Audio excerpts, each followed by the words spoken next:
La fecha es 29 de septiembre de 1918. El sol ya se pone sobre la campiña francesa cerca del pueblo de Mourvaux, tiñendo el cielo de tonos cobrizos y ahumados. Un único biplano estadounidense surca el horizonte vespertino a baja altura, con su motor rugiendo como si estuviera vivo y furioso.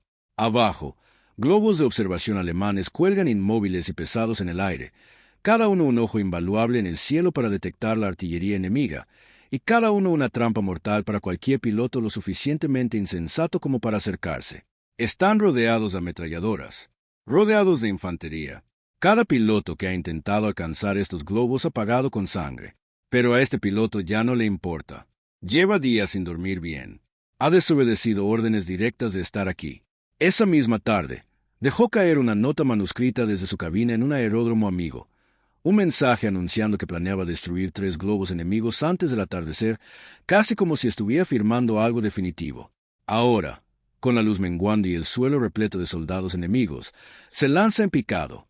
El primer globo estalla en una columna de fuego naranja. Se eleva, vira bruscamente y vuelve a lanzarse en picado. El segundo sigue el mismo camino, rugiendo hacia el cielo que se oscurece. Para cuando llega al tercero, los alemanes en tierra están disparando todas sus armas a su alrededor. Las balas razadoras rozan sus alas como agujas ardientes. El tercer globo se engancha. Arde. Y entonces su avión es alcanzado. Entre una estela de humo y perdiendo altitud, el joven piloto estadounidense logra, de alguna manera, aterrizar su maltrecha aeronave cerca de las afueras del pueblo. Sale de la cabina. Está herido. Este road adieu. Soldados alemanes abalanzan sobre él desde todas direcciones, gritando, acercándose a través de los campos fangosos del noreste de Francia. Él no levanta las manos, saca su pistola y dispara hasta que no le queda nada con que disparar. Cuando los soldados alemanes finalmente lo alcanzaron, lo encontraron tendido en el suelo, con su pistola reglamentaria aún en la mano. Tenía 21 años. Y la pregunta que la historia nunca ha podido responder del todo, la pregunta que acecha cada relato de este joven extraordinario y enloquecedor, es esta. ¿Entró en esa batalla final porque no tenía otra opción, o porque simplemente había decidido, en lo más profundo de su ser, que esa era exactamente la forma en que un hombre como él debía morir? Esta es la historia de Frank Luke Jr., el destructor de globos de Arizona, el aviador estadounidense más condecorado de la Primera Guerra Mundial por la duración de su servicio activo, un joven que concentró más destrucción, más gloria y más tragedia temeraria en 17 días de combate que la mayoría de los soldados en toda una guerra. Frank Luke Jr. nació el 19 de mayo de 1897 en Phoenix, Arizona, el quinto de 9 hijos de Frank Luke Sr. y Otis Sr. Su padre había emigrado de Alemania, y la familia Luke era numerosa y trabajadora, de origen germano-americano, intentando labrarse una vida en uno de los paisajes más inhóspitos del oeste americano. Phoenix, a finales de la década de 1890 y principios de la de 1900, no era la extensa ciudad en la que se convertiría. Era un desierto árido, abrazado por el sol y de vastas extensiones, donde el horizonte se extendía hasta el infinito y uno desarrollaba una resistencia extrema o no sobrevivía. Frank Luke desarrolló esa fortaleza. De niño, creciendo en el desierto de Arizona, era atlético, competitivo y absolutamente intrépido, de una manera que a veces alarmaba incluso a quienes lo querían. Era un atleta nato, bueno en béisbol, fútbol americano y en ese tipo de juegos físicos rudos que los chicos de los pueblos fronterizos resolvían entre ellos sin supervisión adulta. Tenía una confianza en sí mismo que fácilmente podía convertirse en arrogancia, e incluso de niño, parecía incapaz de retroceder ante nada. Los amigos que lo conocieron en aquellos años lo recordarían más tarde como alguien que siempre tenía que ser el mejor, que no soportaba ser segundo, que tomaba cualquier desafío a su orgullo como un insulto personal a que responder de inmediato y físicamente si era necesario. Asistió a la preparatoria Phoenix Union, donde practicó deportes y era bastante popular, aunque nunca fue de los que se integraban fácilmente a los grupos.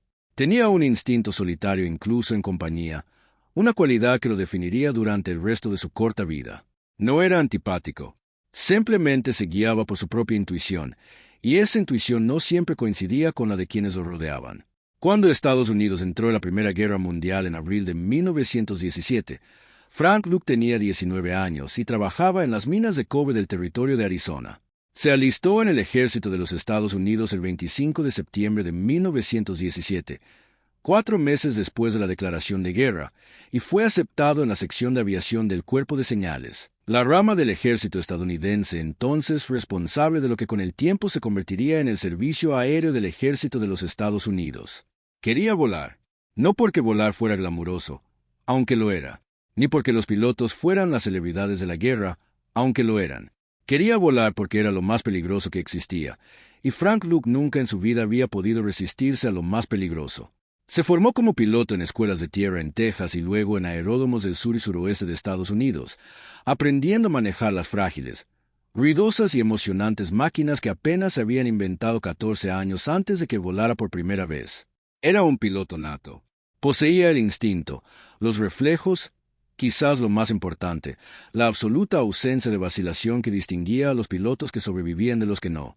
Recibió el rango de subteniente y zarpó hacia Francia a principios de 1918, uniéndose al 27º Escuadrón Aéreo, parte del primer grupo de caza de las fuerzas expedicionarias estadounidenses. Y ahí fue donde comenzaron los problemas. Porque Frank Luke, a pesar de sus dotes como piloto, era un problema. No en el aire, allí ya mostraba destellos de algo extraordinario. Pero en tierra, entre los oficiales, las costumbres y las estructuras sociales de la vida militar, era un desastre. Era arrogant. Era fanfarrón.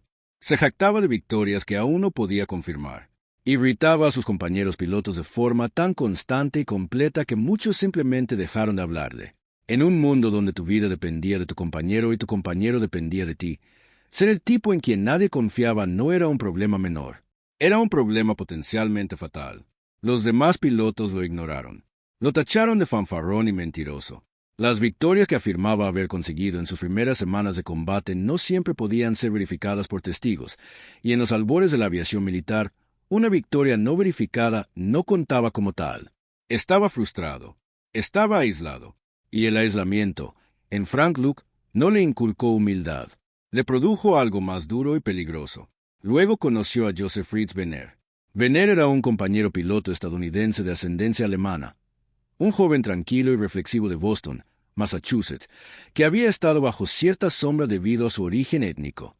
Con Alemania como enemigo, los germano-estadounidenses en la Fuerza Expedicionaria Estadounidense a veces se enfrentaban a la desconfianza de sus propios compatriotas, una cruda e injusta realidad del ambiente bélico. Venner había lidiado con esa desconfianza con una paciencia estoica que era la antítesis del temperamento explosivo de Luke, y sin embargo, algo en sus diferencias conectó. Donde Luke era fuego, Venner era sereno. Donde Luke quería lanzarse de cabeza a todo, Venner era el tipo de hombre que te protegía mientras lo hacías. Se convirtieron en algo parecido a amigos. En el solitario y brutal mundo del combate aéreo de 1918, eso lo significaba todo. Fue con Venner, brindando cobertura aérea, que Frank Luke comenzó a descubrir su vocación, una vocación que resultó ser algo casi suicida: globos de observación. Los Drachen alemanes, plataformas de observación con forma de salchicha, llenas de hidrógeno y ancladas al suelo a altitudes de hasta varios miles de pies, eran los ojos de la artillería alemana. Los observadores entrenados en las cestas bajo esos globos podían ver kilómetros en todas direcciones, dirigiendo el fuego de artillería con una precisión que costaba vidas estadounidenses y aliadas a diario. Destruirlos era una de las misiones más importantes que un piloto de caza podía emprender, y también una de las más aterradoras. Los globos aerostáticos no eran objetivos fáciles. Estaban rodeados de cañones antiaéreos, nidos de ametralladoras y tripulaciones de soldados cuya única función era protegerlos. Su defensa era exhaustiva y podían ser derribados al suelo en cuanto se detectaba una amenaza. Atacar uno implicaba volar directamente hacia una lluvia de fuego defensivo, acercarse lo suficiente como para encender el hidrógeno y luego retirarse antes de que la explosión alcanzara la propia aeronave. La mayoría de los pilotos evitaban los ataques a globos siempre que era posible. El índice de bajas entre los destructores de globos era brutal. Frank Luke no se cansaba de ellos. Su primer derribo confirmado de un globo aerostático tuvo lugar el 12 de septiembre de 1918, cerca de Marilles, Francia, durante la ofensiva estadounidense en Saint-Mihiel, una de las primeras grandes operaciones estadounidenses de la guerra. Voló a baja altura, se acercó rápidamente y lanzó proyectiles incendiarios contra el globo alemán antes de que los defensores pudieran detenerlo. El globo estalló en llamas. Regresó al día siguiente, y al otro, Entre el 12 y el 29 de septiembre de 1918, en tan solo 17 días de combate, Frank Luke destruyó 14 globos enemigos y derribó 4 aviones enemigos, para un total de 18 victorias aéreas confirmadas. Para entender el significado de esa cifra, hay que comprender el contexto. Eddie Rickenbacker, el as estadounidense más célebre de toda la guerra, terminó el conflicto con 26 victorias, pero Rickenbacker voló durante un periodo mucho más largo de combate activo. Luke logró 18 victorias en 17 días. El ritmo era casi incomprensible. Además, era completamente insostenible. Y en el fondo, Frank Luke probablemente lo sabía. El 14 de septiembre de 1918, mientras Venner volaba en cobertura, destruyó 2 globos más cerca de Boinville. El 15 de septiembre derribó otro. Su nombre empezó a circular por los escuadrones y los puestos de mando. Los oficiales que semanas antes lo habían tachado de fanfarrón ahora leían informes oficiales de combate con su nombre en primer lugar, cada uno más asombroso que el anterior. Pero la guerra cobró su precio el 18 de septiembre de 1918. Esa tarde, Luke y Venner despegaron juntos en una misión de caza de globos cerca de Lavieuville. La misión fue un éxito. Luke destruyó 2 globos en rápida sucesión, y el fuego y el humo se elevaron en grandes columnas sobre la campiña francesa. Pero entonces, en medio del caos de la retirada, con cazas enemigos en el aire y fuego terrestre proveniente de todas direcciones, el teniente Joseph Fritz Venner fue derribado. Murió en el acto. Tenía 23 años. La historia no registra con exactitud lo que Luke sintió en las horas y días posteriores a la muerte de Venner, pero quienes lo rodeaban en ese periodo describieron un cambio, un oscurecimiento, una tensión, una cualidad en su mirada que antes no tenía. Nunca había sido fácil de manejar. Ahora se volvió casi imposible. Volaba en misiones cuando no debía hacerlo. Despegaba sin autorización. Permanecía en el aire hasta después del anochecer, atacando globos al atardecer, cuando el sol poniente estaba a sus espaldas y los observadores en tierra tenían dificultades para verlo venir. Fue reprendido. Fue amenazado con ser suspendido de vuelo. En un momento dado, fue prácticamente arrestado. Nada de eso lo detuvo. El 26 de septiembre de 1918, atacó 3 globos más en una sola misión nocturna, destruyéndolos todos a caer la noche sobre la región de Meuse-Argonne. El último de ellos se incendió justo cuando la luz estaba a punto de desaparecer. Testigos en tierra, tanto soldados estadounidenses como civiles franceses, observaron con asombro cómo el cielo a lo lejos se iluminaba una y otra vez. La noticia se extendió más allá del ámbito militar. Los periódicos franceses escribían sobre el joven estadounidense destructor de globos. Su oficial al mando, el mayor Harold Darney, intentaba simultáneamente contenerlo y utilizarlo, un equilibrio casi imposible de lograr. La recomendación para la medalla de honor ya se estaba preparando, pero a Frank Luke se le estaba acabando el tiempo de una forma que a nadie que lo conociera le habría sorprendido del todo. Había estado prácticamente bajo arresto en los días previos a su último vuelo, con la orden de presentarse en un aeródromo cercano, y en lugar de eso, hizo lo que Frank Luke siempre hacía. Encontró otra solución. El 29 de septiembre de 1918, sin autorización, sin órdenes, sin el visto bueno de sus superiores, subió a su biplano SPAT-13 y despegó del aeródromo de Rembert-Court. En el camino, voló a baja altura sobre una compañía de globos aliados cerca de Zouilly y arrojó una nota manuscrita desde la cabina. Decía, «Estén atentos a los globos en llamas». La firmó con su nombre. Luego voló hacia el este, hacia las líneas alemanas, hacia el valle del río Mosa, hacia los 3 globos enemigos que flotaban sobre el pueblo de Murvaux. Llegó al primer globo al anochecer. Voló bajo y rápido, como siempre, y le disparó proyectiles incendiarios a quemarropa. Explotó. Las defensas terrestres abrieron fuego con todo lo que tenían. Viró, ascendió y luego volvió a descender hacia el segundo globo. Ardió. Ahora volaba a través de un corredor de fuego, balas de ametralladora desde abajo, desde los lados, el aire alrededor de su avión fracturado por la luz trazadora y el sonido de motores y armas. Viró hacia el tercer globo. Estaba fuertemente defendido. No importó. El tercer globo se quemó. Su avión fue alcanzado durante el ataque. La historia no registra con certeza cuándo ni dónde impactaron las balas fatales contra él y su avión. Pero para cuando regresaba sobre el valle hacia lo que debería haber sido un lugar seguro, su espada estaba claramente en apuros. Realizó un aterrizaje forzoso en las afueras de Murvaux, cerca de las orillas del Mosa. Los civiles franceses que se encontraban allí esa noche testificarían más tarde sobre lo que vieron. Algunos relatos sugieren que ya estaba herido antes de aterrizar. Otros indican que caminó hasta un arroyo para beber agua antes de que llegaran los soldados alemanes. Lo que no se discute es lo que sucedió después. Llegaron los soldados alemanes, y Frank Luke, de 21 años, lejos del desierto de Arizona, herido, solo y sin forma de regresar a sus líneas, sacó su pistola y abrió fuego. Hirió a varios soldados alemanes antes de morir. Cuando lo encontraron, aún tenía el arma en la mano. Los testigos de Murvaux, civiles franceses que presenciaron toda la secuencia de acontecimientos de aquella noche extraordinaria, prestaron declaración bajo juramento tras la guerra, testimonio que sirvió de base para la versión oficial estadounidense. Sus descripciones de su última resistencia, de un joven herido que se negaba a rendirse, a ceder, luchando hasta la última bala en una batalla desigual contra un cerco de soldados que lo rodeaba, parecen sacadas de otro siglo, de una guerra de otra época, de las historias que los hombres solían contar alrededor de las hogueras sobre lo que significaba ser valiente. Inicialmente, fue enterrado por soldados alemanes en el cementerio del pueblo de Murvaux. Tras el armisticio, sus restos fueron trasladados al cementerio estadounidense de Meuse-Argonne, en Romannes-sous-Montfaucon, donde descansa hoy entre las decenas de miles de estadounidenses que cayeron en la gran ofensiva final de la Primera Guerra Mundial. La medalla de honor fue otorgada póstumamente.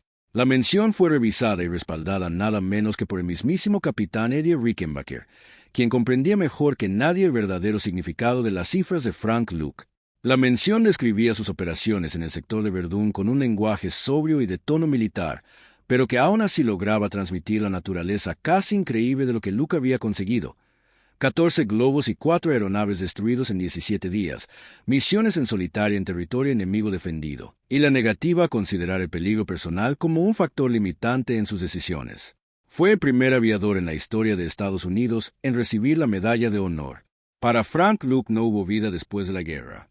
No hubo regreso a Phoenix, ni desfile por las calles, ni oportunidad de descubrir qué hace consigo un hombre forjado para la intensidad del combate una vez terminada la guerra. Murió a los 21 años, 6 semanas antes del fin de la guerra. Nunca conoció el armisticio. Nunca imaginó que su hazaña sería estudiada, documentada y debatida durante más de un siglo. Pero su nombre perduró. Las Fuerzas Aéreas del Ejército bautizaron la base aérea Luke Field en Hawái en su honor, una de las instalaciones militares más importantes del Pacífico, que sería atacada el 7 de diciembre de 1941. Hoy en día, la base aérea Luke, cerca de Glendale, Arizona, a las afueras de la ciudad donde creció, lleva su nombre y entrena a pilotos de combate, como lo ha hecho durante décadas. Hay una estatua suya en el Capitolio del estado de Arizona. Su rostro y su historia aparecen en la historia de la aviación, en relatos de heroísmo militar estadounidense, en análisis de lo que forja cierto tipo de guerrero. Aquel que no puede ser contenido, dirigido ni detenido hasta que no quede absolutamente nada.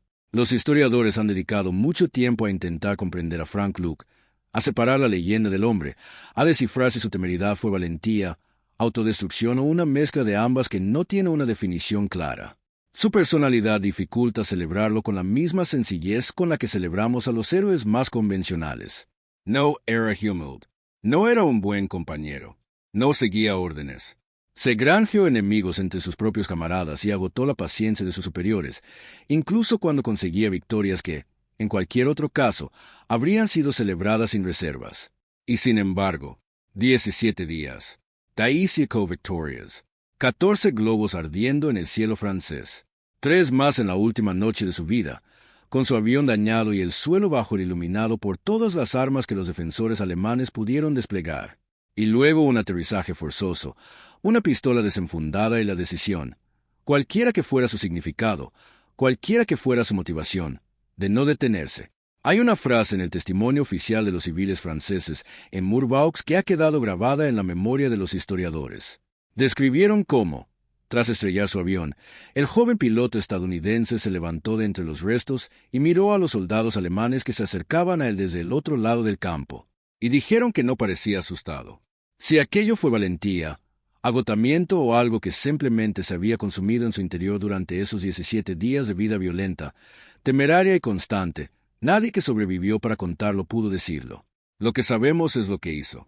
Y lo que hizo, En 17 días a la edad de 21 años, fue suficiente para colocar su nombre en compañía de los más grandes pilotos de caza que Estados Unidos haya producido jamás, junto a Rickenbacker, junto a los haces de guerras posteriores, junto a hombres que volaron durante más tiempo y quizás con más disciplina, pero que nunca, en ningún lapso de 17 días de sus vidas, iluminaron el cielo como Frank Luke iluminó el cielo sobre Francia en septiembre de 1918. Brilló con intensidad, ardió con rapidez, se consumió en el mejor y el peor sentido de la palabra, y cuando llegó el final, lo afrontó de la única manera que sabía, avanzando a toda velocidad, arma en mano, negándose a ceder ni un ápice, incluso cuando rendirse era lo único racional que quedaba por hacer.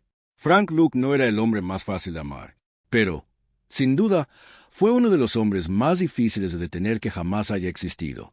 El Chico de Phoenix, el derribador de globos de Arizona, el primer aviador estadounidense en recibir la medalla de honor, encontrado muerto en un campo francés con su pistola aún en la mano.